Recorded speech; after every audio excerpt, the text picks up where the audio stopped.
the wife of Joachim, wealthy Jews, very honest people who try to obey God's commandments. And two filthy old men given to vice, they try to seduce Sussanna in her garden when she's left to bathe, and they want her to sin. And like Joseph of the Old Testament, Joseph said when he was approached by Pharaoh's wife, "How can we do such a thing before the eyes of God?" And that tells you the hearts of the saints are always living in the real presence of God.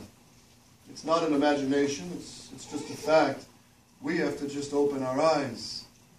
Little babies in their mother's arms, they live in another world. They're sleeping, they're dreaming, and they're in their mother's arms. And people are often like that. We're in God's arms all the time. He holds us in existence, but we don't realize we're in a dream world of forgetting Him. But the saints are always mindful of God. They live and walk in His presence. They always see Him, and they know that He always sees us. That's why St. John Bosco always told his boys, God always sees you. Whether you're alone or in company, God always sees you. And we have that happiness to live always in the sunshine, as it were, of His presence. So Joseph said that, who was chaste and fled Pharaoh's wife. And the same with Sussanna. She said, "How could we do this before God?" And she refused to sin with them. And the old men, they accused her, and they cornered her. "If you don't sin with us, we'll accuse you. And you'll have no chance of escape, because it's two witnesses against one." And Sussanna groaned in her heart, and she turned to God. And she was taken, and the Israelite judges sentenced her to death. Because who could doubt these two old witnesses? And then God raised up a solution. How many times in history, how many times in church history, like now, things often seem, where's the solution?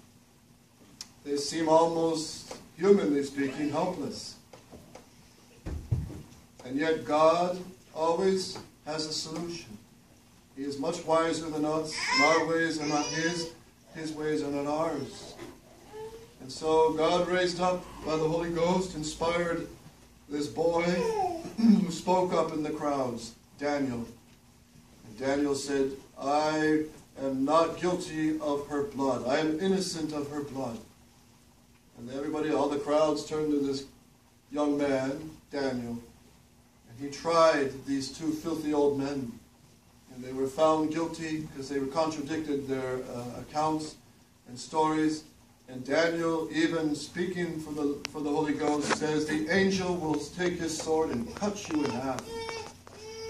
And these two filthy old men were condemned to death.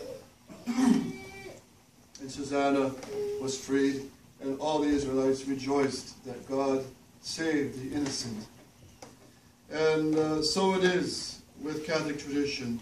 The beautiful bride of Christ, the Holy Roman Catholic Church, who we love, the faith of which we profess, the faith that comes from the Most Holy Trinity, from the Son, given to the apostles.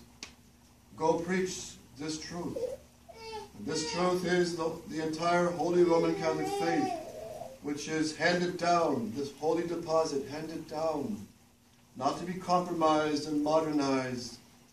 And yet, the adulterers of Vatican II, these filthy old theologians, filthy old philosophers, who with their new ideas adulterate the Catholic truth and commit sin with Catholic truth and the adultery with the ideas of the French Revolution, which are Masonic ideas and penetrate all our Constitution, all our Supreme Court, all our education. The false liberty, equality, fraternity, the godless freedom of conscience, when we don't have the right to believe falsehood and error and heresy We have only the right to believe the truth. And that frees men. That frees us from darkness, like the woman in the gospel today. No one could condemn her because they were all guilty. And so these false ideas that have penetrated the Catholic Church, and the theologians, as Archbishop Lefebvre said, the churchmen have caught spiritual AIDS because of their adultery. Adultery of uniting the most pure, immaculate spouse of Christ, the Holy Catholic Church, with the filthy, adulterous union with the ideas of the Revolution. And these ideas have penetrated now the Catholic Church to the very highest levels, which is probably what the third secret of Fatima speaks about. That the very highest levels of the Catholic Church will be dragged in the mud of doctrinal mud and filth, which leads logically to moral filth. And so we need Daniels.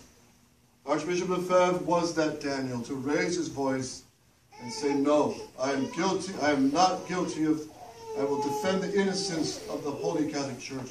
I will not sit back and watch her be adulterated and torn down, and the Mass desecrated, and the Catholic truth dragged in the mud of modern theology and modern silly philosophy, which is totally man-centered. So Archbishop Lefebvre was that Daniel, to raise his voice, and we continue in his tradition, the tradition of the popes of tradition, to raise our voice against this adultery of the Holy Roman Catholic faith, the Holy Roman Catholic Mass, the Holy Roman Catholic Church, his bride.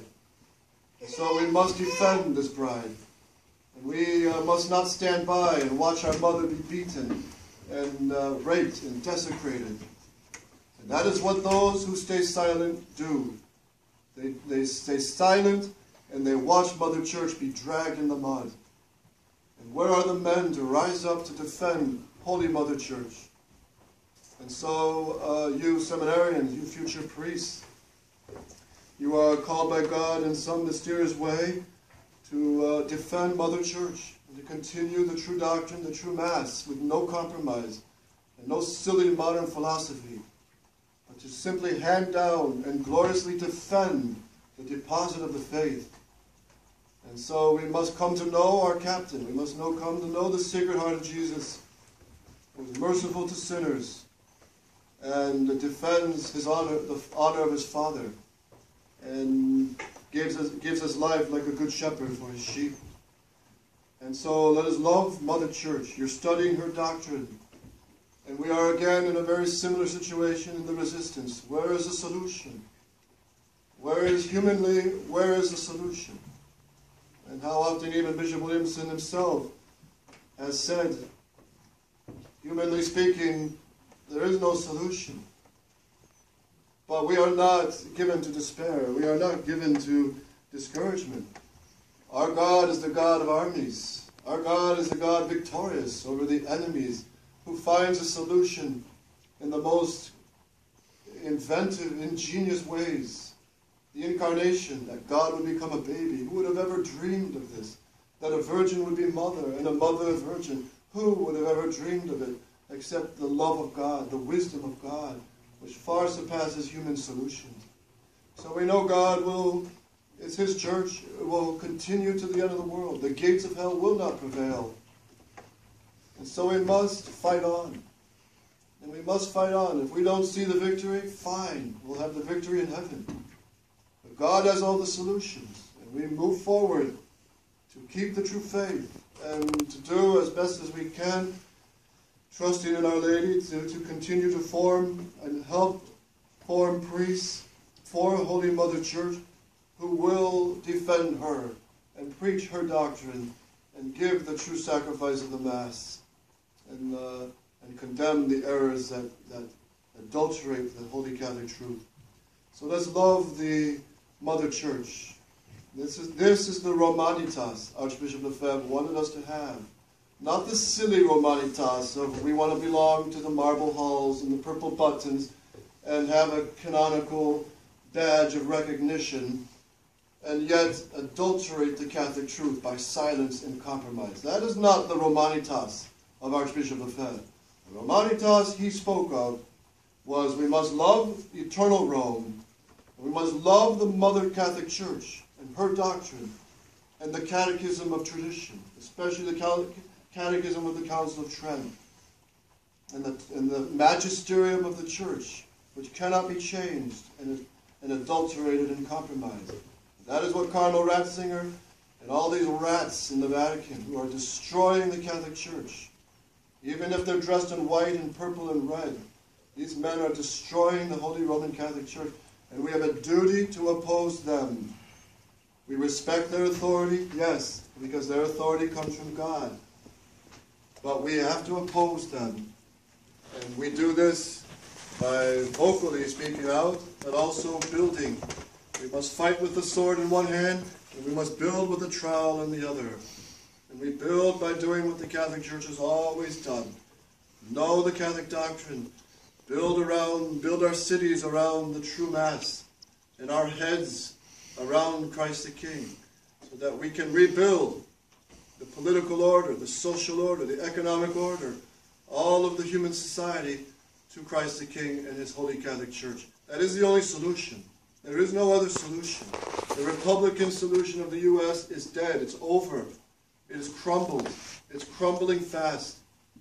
And this freedom policy, this pure liberty and independence policy, has only led to massacres of generations of children, with their blood flowing through our streets today, filling our streets with their blood by abortions. And these perverts raising their parades. In normal times, they would be executed publicly. But these are the results of liberty: bloodshed, euthanasia, killing off the weak and the old and the handicapped, and the police state. That's the results of these false liberties of George Washington, the Freemason. We don't want that false liberty. We want the true liberty of the Mother of God, the true Mother of Liberty, the true Statue of Liberty, the Virgin Mother. She brings the true liberty, the true joy, and only the truth, only the truth, only the Catholic truth brings the blessings and the fruits of a sane, normal Catholic society, with vows of marriage that are not dissolved by divorce, and hence large families, and hence honesty in business, and justice, and charity in economics, and politics that adores, publicly adores, and recognizes and acclaims the kingship of Jesus Christ. This is normal, and we are so far from the normal mark that we forgot what it's all about. So let us, like Daniel and Archbishop Lefebvre, defend Mother Church and love her innocence, love her purity, her holiness, her oneness, her Catholicity, her apostolicity. And we can do this only through the Immaculate Heart of Mary. So keep your rosaries every day, wear your scapular, and make the best of this last part of Lent. O Mary conceived without sin, pray for us who have recourse to Thee. O Mary conceived without sin, pray for us who have recourse to O Mary Thee. conceived without sin, Pray for us who have recourse to Thee. Father, Son,